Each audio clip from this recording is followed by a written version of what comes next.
Iranian people rise up against their regime during a ceasefire, Mr. President? Well, they should do it, but again, the consequences are great. I mean, they were told if you protest, you will be shot immediately.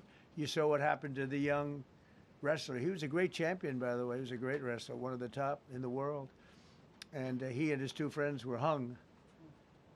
And all they did was say a little bit about liberty. They wanted liberty, and they were violently executed. But the number is up to probably 45,000 people were killed. So, you know, when somebody stays in a house, when they know if they walk out of the house to protest, they'll be immediately shot and killed. And they issued that, you know, that was publicly issued. It's not a secret. That's why so many people say, oh, well, why are you doing this way? We can't let Iran have a nuclear weapon. You know, we got regime change. We do. We're dealing with a much different regime than before. We're dealing with different people. They're smarter. I think they're sharper and far less radical. We have regime change, but we didn't do this for regime change. We did it for the fact, and my view was very simple. I saw somebody said, oh, he doesn't have a plan. I have the best plan of all, but I'm not going to tell you what my plan is. You know, they want me to say, here's my plan. We're going to attack at 9:47 in the morning, and then we're going to do this, and then we're going to, and if you don't do that, they say, I have a plan. These people know what the plan is. Everybody here knows what the plan is, but it's very unfair to say we don't, because I don't mind being insulted. I've been insulted for many years by the fake news, but you can't. It's so bad for people that are so pro. You just saw two great, and John Ratcliffe, three unbelievable people. They have a plan. Every single thing has been thought out by all of us. But I can't reveal the plan to the media.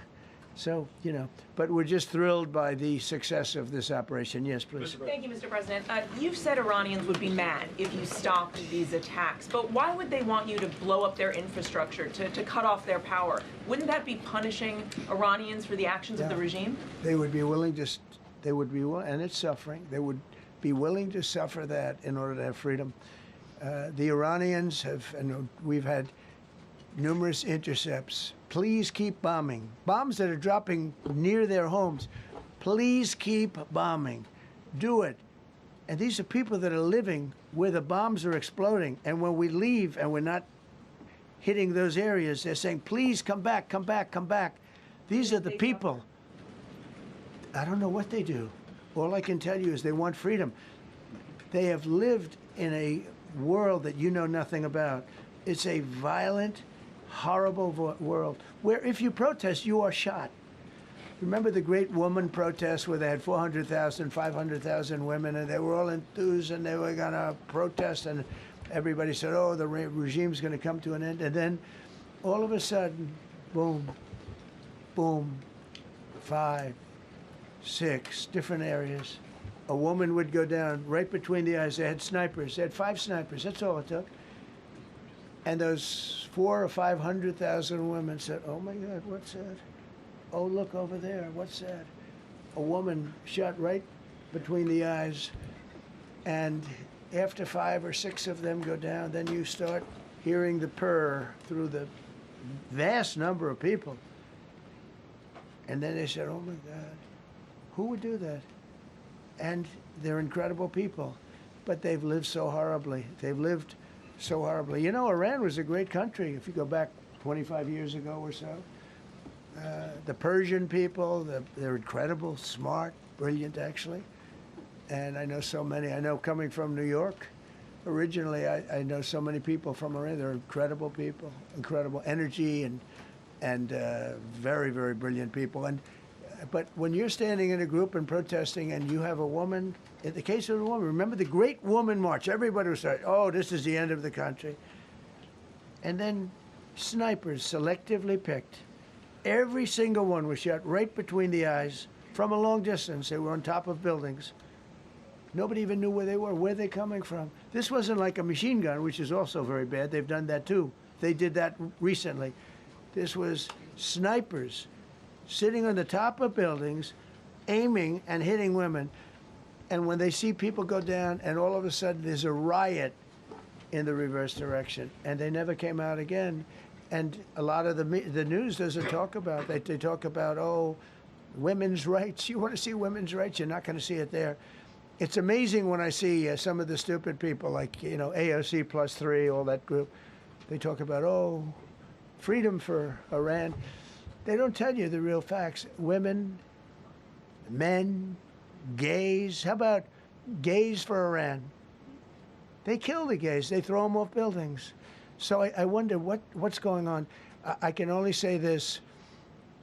They want us to keep bombing, even if it jeopardizes, because their life is in much greater danger. They want freedom for Iran, but it's very hard for them to protest. I actually tell them, I said, don't go out. I fully understand. Nobody in this room would go out. I don't think there's any, because frankly, it's not a question of bravery. We're all brave, right? You're brave, I'm brave, we're all brave. But we're also intelligent. If you have people shooting at you, expert shots with the best rifles you can get, and hitting you right between the eyes every single time, and you're looking here and you're seeing and you're looking here, you're out of there. I don't care who it is. Please. Mark Meredith, Fox News. I know that. Oh, thank you. How would I not know that? America's watching. No. Good job. Can we go back to the weekend? First off, was everyone on board with the operation, or were there people that were trying to talk you out of going through with the operation this weekend? Not everybody was on board. Somebody else within No, you? there was military people, very professional, that preferred not doing it. These two were totally on board, which was very important. If they weren't, I would have had a little difficulty. But no, there were military people that said, you just don't do this. You don't go into the heart of a very powerful military. You know, this is, hey, you have countries and countries. You have some countries where military is not their strong suit. This whole thing is militarized like nobody's ever seen before. Half the people are wearing uniforms. And we had people within the military. Usually it's not done. That's one of the reasons. You know, I was surprised. Somebody said it's the only time it's ever been done. I said, that's not possible. But it is possible, because you're going into hundreds of thousands of soldiers along the path. I mean, look at some of the helicopters, how they got hit. So, yeah, there were people within the military that said it's a wise. And don't forget, how many men did you send altogether, approximately, for the operation? I'd love to keep that a secret. Okay, well, we are. But I will tell you, the number, I'll keep it a secret, but it was hundreds. And hundreds of these people, it's pretty good. Is he central casting? But hundreds of people went into this journey. Hundreds of people could have been killed. Forget about the equipment, a lot of equipment, nobody cares. Hundreds of people could have been killed. So we had people that were within the military that said this is not a wise, and I understood that, but I decided to do it. Was there a point that that you were thinking there's too much on the line, and somebody was saying maybe we abort this now and wait? I mean, given the resource, like the general said, it seemed like there was so much on the line here. You must have been thinking, well, this could have completely changed. So the first one, which was in many ways as dangerous as the second, I guess it gets, because we're flying over daylight. You know, we're the best at the world at night. We have goggles that nobody. We have goggles. I've tried them. They're unbelievable. I see better with the goggles at night than I see without them during daylight. I mean, daylight today, we have a beautiful day. You see just as well with goggles. In many ways, it's enhanced. So we have the best in the world. So it's much safer for us to do it at night, whereas other people, no other country has that capability. They don't have that particular piece of equipment like we do. But I was told, flying and in daylight, I think we flew 7 hours over Iran, and that's a long time, over unbelievably hostile territory where they have nothing but weapons. We took out their anti-aircraft, which is great. We took out their radar, which is great. We took out a lot, but they still have, you know, what hit this one was a handheld shoulder missile, heat-seeking missile. So it's not like, you know, they're totally whatever. And they had probably a little luck, because you got to get lucky. But they shot it, and it got sucked in right by the engine. But these guys were out of there. They were great. Their timing was great. But no, I was told that this is a very dangerous mission. I understand. They didn't say it's a foolish mission. They said, you know, we're going to be sacrificing hundreds of people do this. This is I mean, you have tankers that are flying over this area so that because the flight was so long, they had to refuel. It's a very dangerous mission. I just felt it was worth it. If you would have told me that we would have been successful, gotten both, and nobody was even essentially injured, I would have said that would be impossible. Yeah, please. Mr. President, thank you very much. Thank you, sir. Well, I'll come back to you. Okay, thank you. Given that you are now dealing, you say, with a more reasonable, less extreme leadership in Iran, what does that mean for the protesters, for the human rights movement in that country after this conflict? Well, I What's think your positive. expectation? Yeah, if they assume control, if we do something and they assume control, I think it's very positive, a big step. I don't think you'd see the radicalization that you have seen in the last. Look what happened. I mean, women are being executed because they're not properly clothed, they say. They're not properly clothed, and they execute the women. They shoot them right on the street. No, you have a much different group of people. Now, I'm not saying we are dealing with them. Essentially, they have till 8 o'clock tomorrow night, Eastern time. But we are dealing with them. I think it's going well. Mr. Witkoff is here, and JD's involved in the dealing. Mr. Witkoff is sitting right here, and I think it's going fine, but we'll have to see. You have to understand, we've been dealing with these people for 47 years. I'm standing here with a much more powerful Iran as of a month ago, not anymore. Right now, they are decapitated. But I'm standing here a month ago with a much more powerful Iran than it was at any point during 47 years. This should have been handled by 7 presidents, a lot of presidents. And those presidents are saying now, every one of them to their friends, we should have done this a long time ago. So it's not something I like doing. It's very dangerous, and we're getting them at the height of their strength. If I didn't terminate the Barack Hussein Obama Iran nuclear deal, they would have had don't forget, that was a path to a nuclear weapon. Remember this. He chose Iran over Israel, pure and simple. How Israel can vote for a Democrat is if you're Jewish in New York City or any place else in this country, and how you can vote for a Democrat is unbelievable, because he chose Iran, a very hostile Iran. Remember when he filled up a 757 with cash, billions of dollars of cash, and he sent it over to them. Then they gave them tens of billions of dollars. He chose Iran over Israel and really the Arab world, if you look, because, you know, the other, Saudi Arabia, Qatar, UAE, I mean, you take a look. I mean, I can add Kuwait and I can add Bahrain, and you can add others. He chose such an unlikely candidate. Nobody could believe it. Frankly, if you're going to choose between Iraq and Iran, he should have befriended Iraq. He went in the exact opposite direction of all thinking, and he made a terrible mistake. But that was a road to a nuclear weapon. And when I terminated that, everyone said, oh, he terminated it. It was one of the best things we ever did because he had a road to a nuclear weapon. And it was a very short-term deal. You know, countries don't do 10-year deals. Countries do hundreds of years.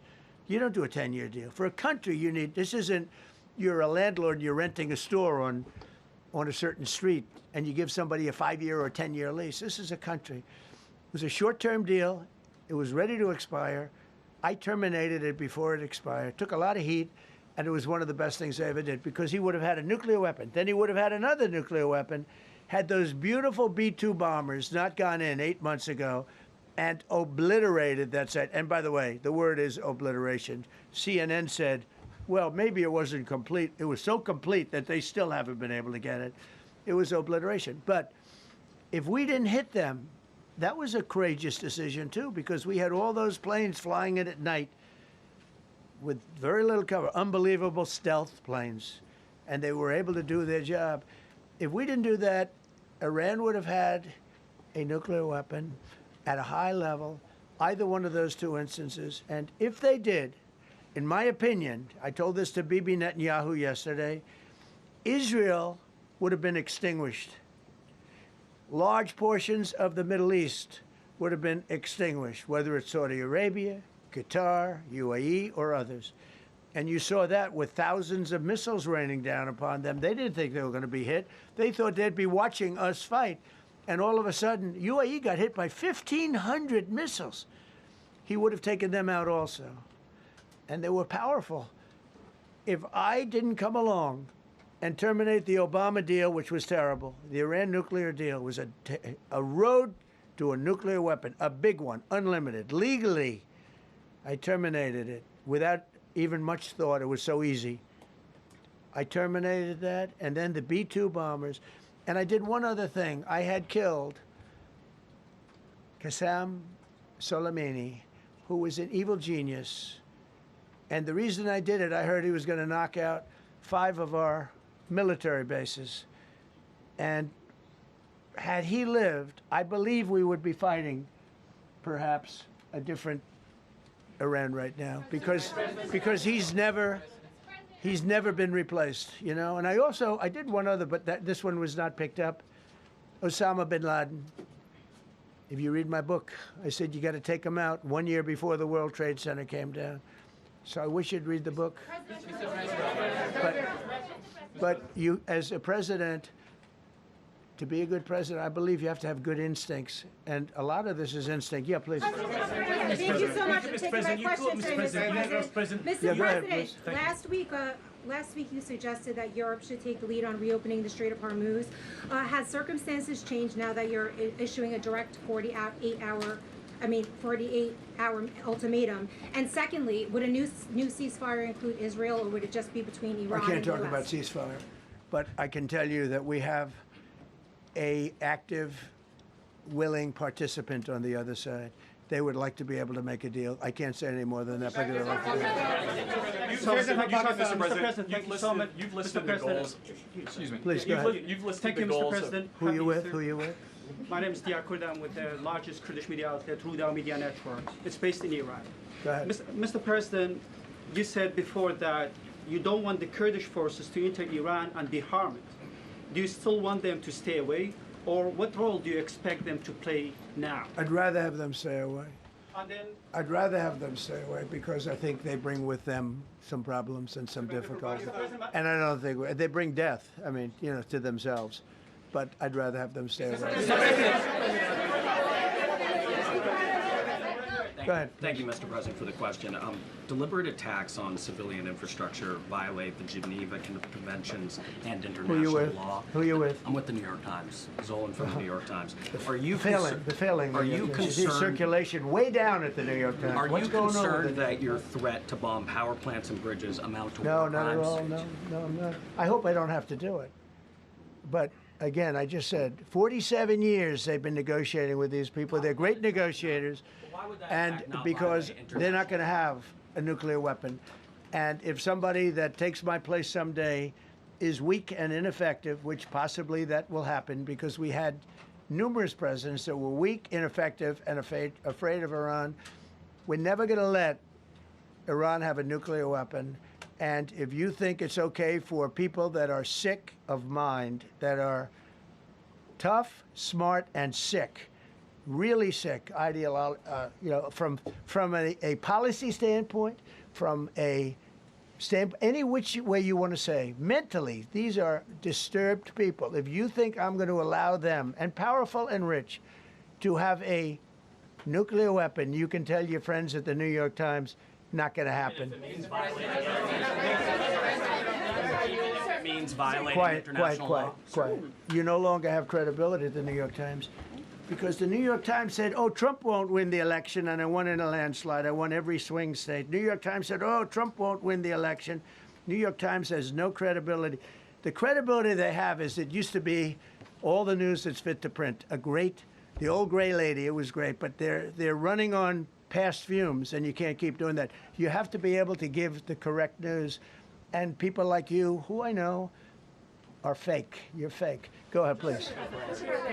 Your messaging on the war has moved from the war is coming to an end to war going to be bombing Iran to the Stone Ages. Right. And we've heard a range of those kind of messages.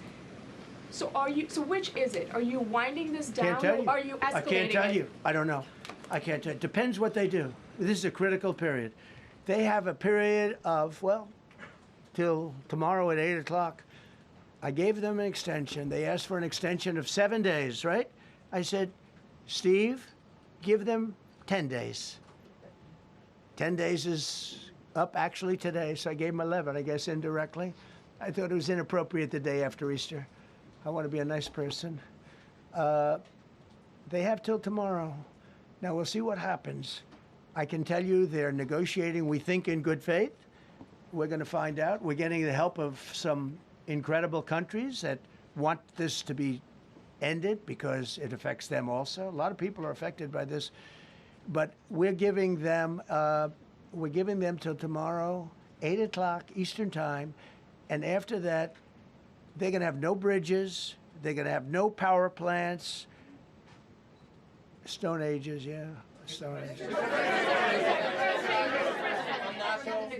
CNN fake news. Are you willing to make a deal that does not include reopening the Strait of Hormuz, or is that now a top priority? I would say it's a very big priority because, see, that's one thing that's a little different than other things. We can bomb the hell out of them. We can knock them out for a loop.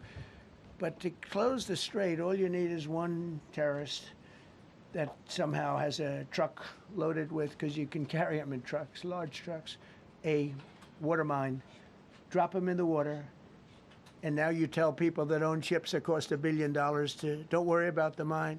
You can do that even just by saying we put mines in the water. So it's not like the rest. We can knock out their military. We already have. We've knocked out their Navy. We've knocked out their Air Force completely. We've knocked out 158 ships in 3 days. We've knocked out even their mine droppers. They don't have any mine droppers anymore, but they put them on other boats, and they could drop them. I'm not even sure they have any mines there, by the way. I'm not sure. I'm personally, they say there might be 8. I don't know. I think there might be none because they're very good bullshit artists. That's why for 47 years they've been bullshitting other presidents, and they haven't done the job. And people are living in hell. You live in that country, they're living in hell. No, I think that 47 years of this stuff is long enough. They're at the weakest point they've ever been. They have no Navy, they have no Air Force, they have no anti-aircraft weaponry, they have no radar, they have no communication. In fact, the biggest problem we have in our negotiation is that they can't communicate. I said to Steve, what are they saying? Sir, they can't communicate. They have no method of communication. So we're communicating like they used to communicate 2,000 years ago with children, bringing a note back and forth. They have no communication. But all I want to see is I want to have a safe world, and you're not going to have a safe world. Israel will be gone. The Middle East will be gone. And then they're coming for Europe. And I have to tell you, I'm very disappointed in NATO, very. I think that NATO... I think it's a mark on NATO that will never disappear in my mind. You know, they're coming to see me on Wednesday. They're going to say, oh, we'll do this, we'll do that. Now they all of a sudden want to send things, you know. But they said it loud and clear at the beginning. When I spoke to UK of all, I would have said they would have been the first because they're the oldest. And I say, yeah, I'd love to have a little help. He said, no, sir, we'd rather wait till you win. I said, I don't need help after we win. They have 2 old, broken aircraft carriers, barely work. I said, I guess we can use them. Who the hell knows? I called the general. He didn't even want them. He said, we don't really need them. We got the SS Abraham Lincoln, sir. We don't need them. Do you know, we have, in terms of technology, we had one day 101 missiles going at 2,700 miles an hour, aimed at the Abraham Lincoln. 101 missiles. Out of 101 missiles, 101 missiles were shot down. Unbelievable technology. 10 years ago, 5 years ago, I don't know if that would have been possible, but 10 years ago, that wouldn't have been possible. 101 missiles heading to a ship that's not that far off the coast. And out of the 101 missiles, we shot down all 101. We have weaponry. The Patriots are unbelievable. We have weaponry that's unbelievable, yeah. Just to clarify. Go ahead, please. Yes. Thank you, Mr. President. You said earlier today during the egg roll that you would like to take Iran's oil, but Americans want U.S. forces home. Correct. What's that trade-off? If I had my Does it choice, take too if I had my much time? choice, yeah, because I'm a businessman first. With Venezuela, as you know, the war was over in about 45 minutes. And we have great people running Venezuela, very good people. I mean, the relationship is good. And we are a partner with Venezuela. And we've taken hundreds of millions of barrels, hundreds of millions. Over 100 million barrels already is in Houston, refined and out. And paid for that war many, many times over, many times. You know, the old days, to the victim. Okay, you know that. To the winner belong the spoils, go the spoils. And I've said, why don't we use it? To the victor, go the spoils. And we don't have that. We haven't had that in this country probably in 100 years, because even the Second World War, you look at the Second World War, we didn't have it with the Second World War. We helped rebuild all those countries. We rebuilt Germany. How about Germany telling us that, well, it's not their war. We had nothing to do with it. They wanted me to go and tell them everything I was doing. We didn't know anything about it. Well, if I would have told them, they would have leaked it, and we wouldn't have been nearly as successful, possibly, right? But to the victor belong the spoils. So we haven't heard that in, I think, maybe hundreds of years. Now with Venezuela, and we, just so you understand, the people of Venezuela, they say if I ran for president of Venezuela, I'm polling higher than anybody has ever polled in Venezuela. So after I'm finished with this, I can go to Venezuela. I will quickly learn Spanish. It won't take too long. I'm good at language. And I will go to Venezuela. I'm going to run for president. But we're very happy with the president-elect that we have right now, the people that are running it. If you remember Bush with Iraq, they fired the generals, they fired the police, they fired the people that worked in their equivalent of the White House. They fired everybody. And you know what they had? They had a mess. And you know what happened? ISIS formed. Those generals and those soldiers got together. The police got together. They all got together. They formed ISIS. Not going to happen with us. So Venezuela has been an incredible situation. We went in. We were very successful. Military power like nobody's ever seen. The general, Venezuelan general, said, I was on that site. I said, I've never seen ferocity like that. I've been doing this for 40 years. He said, I've never seen it. They hit us from 17 different, they were all set. They saw that big, beautiful aircraft carrier, the Ford in that case, and planes were pouring off it at 1 o'clock in the morning. So typically when you see that late at night, you know, you could be in trouble, right? And we were all ready. They had their equipment. It was Russian. And they had Chinese equipment. It was all set. They were going to give us a fight. He said, and then they came, and they came at speeds like we've never seen. And they came at 17 different angles. The general and his people, that was a lot of angles. They hit him from every angle. He said, we knew it was over in 3 minutes. We were waiting for them. Their equipment didn't work. And there's a reason it didn't work. Someday we'll explain that to people. They pressed the button, nothing happened. They pressed it again and again, nothing happened. And he said, we knew this whole thing was over in 3 minutes. We've never seen any, he used the word ferocity. The ferocity of these planes from 17 different angles, and it was over. They went inside. And remember, that was on a military base with thousands of soldiers. And those soldiers looked and they said, get the hell out of here. Thousands. We didn't have thousands. We had like 200 people. So we have a great military. And I'll tell you what, somehow this rescue captured the world's attention, more so than normally. You're talking about 2 people. But this rescue captured the world's attention. But we did it in Venezuela. That was amazing. And now we have a very bad man in prison and going to trial. I mean, he released, aside from the drugs, which he was terrible, Maduro released hundreds of thousands of people from jails into our country.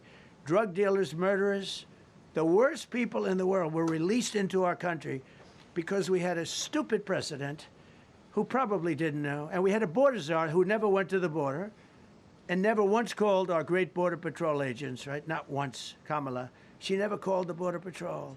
She never said, how are we doing? I used to call the Border Patrol guys every day. You can ask them, Paul, ask any one of them. Brandon, ask them all the time, how are we doing? How are we doing?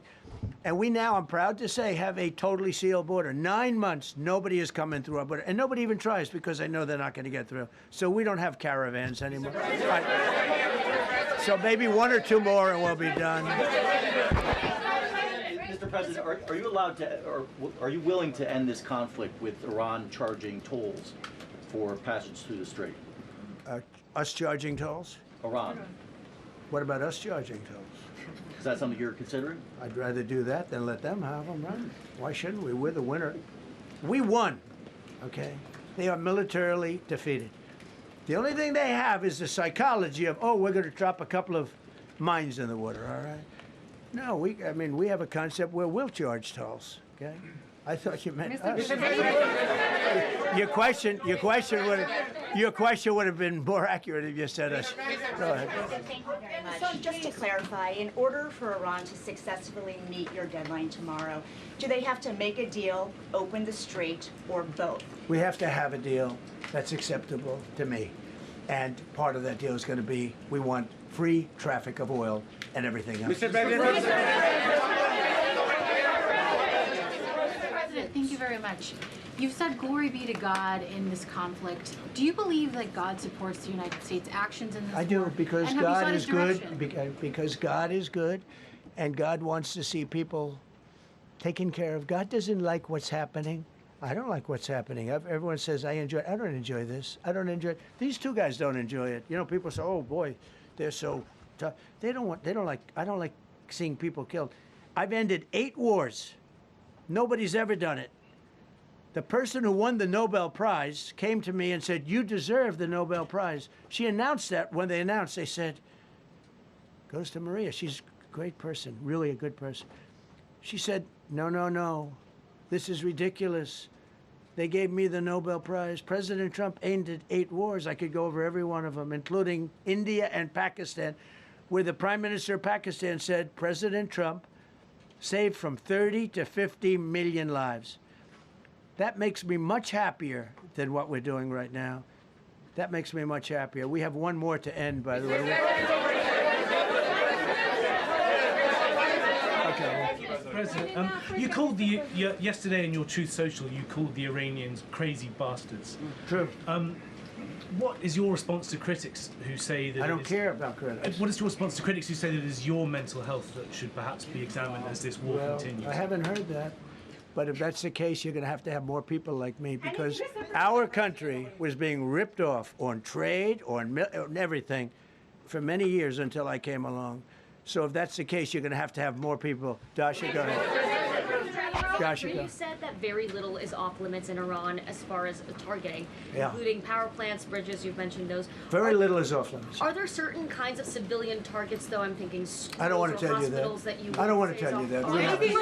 off- We have a plan, because of the power of our military, where every bridge in Iran will be decimated by 12 o'clock tomorrow night, where every power plant in Iran will be out of business, burning, exploding, and never to be used again. I mean, complete demolition by 12 o'clock. And it'll happen over a period of 4 hours if we wanted to. We don't want that to happen. We may even get involved with helping them rebuild their nation. And you know what? If that's the case, the last thing we want to do is start with power plants, which are among the most expensive thing, and bridges. You saw the bridge. The bridge went. We were very close to a deal. And then I got a call from Mr. Witkoff, Mr. Kushner, and JD saying, I think they're breaking the deal. I said, tell them that's okay. Don't worry about it. But tell them to look out their window and watch. And within 45 minutes, I gave the order to knock out the biggest bridge. I gave the order, knock out the biggest bridge in, I believe, the Middle East, but the biggest bridge in Iran. And within 10 minutes after I gave that order, that bridge was over. So do I want to do that? No. Do I want to destroy their infrastructure? No. It will take them 100 years to rebuild. Right now, if we left today, it would take them 20 years to rebuild their country, and it would never be as good as it was. And the only way they're going to be able to rebuild their country is to utilize the genius of the United States of America. On NATO, you voiced your displeasure with NATO in the past. Is there a danger to the U.S. not being the de facto of the leader of the alliance, and then other powers within the alliance then getting the decision making when it comes to wars and nuclear weapons? No, it's not a danger. Look, we went to NATO. I didn't ask very strongly. I just said, hey, if you want to help, great. No, no, no, we will not help. I said, that's all right. You don't want to help? Because I've always said NATO's a paper tiger. See, NATO's a paper tiger. Putin's not afraid of NATO. Putin's afraid of us, very afraid of us. And he's explained it to me a lot of times. I got to know him very well. I know him very well. NATO's a paper tiger. NATO is us. And when we needed them, we didn't need them, by the way. We didn't need them, obviously, because they haven't helped at all. Just the opposite. They've actually gone out of their way not to help. They didn't even want to give us landing strips. Think of it. And it's not just NATO. You know who else didn't help us? South Korea didn't help us. You know who else didn't help us? Australia didn't help us. You know who else didn't help us? Japan. We've got 50,000 soldiers in Japan to protect them from North Korea. We have 45,000 soldiers in South Korea to protect us from Kim Jong-un, who I get along with very well, as you know. Do you notice he said very nice things about me? He used to call Joe Biden a mentally retarded person, okay? So don't tell me about your stuff. Joe Biden, he said he's a mentally retarded person. He was so nasty to Joe Biden. It was terrible. But to me, he likes Trump. And do you notice how nice things are with North Korea? It's very nice. But we have 45,000 people, soldiers, in harm's way, and right next to Kim Jong-un with a lot of nuclear weapons. 45, which should have never happened if a certain president, I'm not going to mention this president because I happen to like him, believe it or not, but if a certain president did his job, Kim Jong-un would not have nuclear weapons right now. But they were all afraid to do their job properly. But just to conclude and just to finish, Japan didn't help us, Australia didn't help us, South Korea didn't help us, and then you get to NATO, NATO didn't help us. There were some countries that did. Now, countries that have been good, now you could also say they're got to be a little bit more involved because they're in the territory, but Saudi Arabia has been excellent, Qatar has been excellent, UAE has been excellent, Bahrain, Kuwait. I mean, Kuwait did shoot down 3 of our planes. The only planes, really, that we lost with friendly fire, they call it. I call it unfriendly fire. They unfortunately didn't know how to use our great Patriots. The pilot said, what kind of a missile's coming at us? Patriot. Boom, they got out. Because they know a Patriot never misses. So they had beautiful Patriots. There were planes heading in their direction. Unfortunately, they decided to shoot those planes. They were our planes. So, NATO is a paper tiger. Now, he's coming to see me on Wednesday, as you know. He's a wonderful guy. Secretary General is great. And Mark Rutte, he's a great person, but he's got... And it all began with, if you want to know the truth, Greenland. We want Greenland. They don't want to give it to us, and I said, bye-bye. Okay, thank you very much, everybody. Thank you.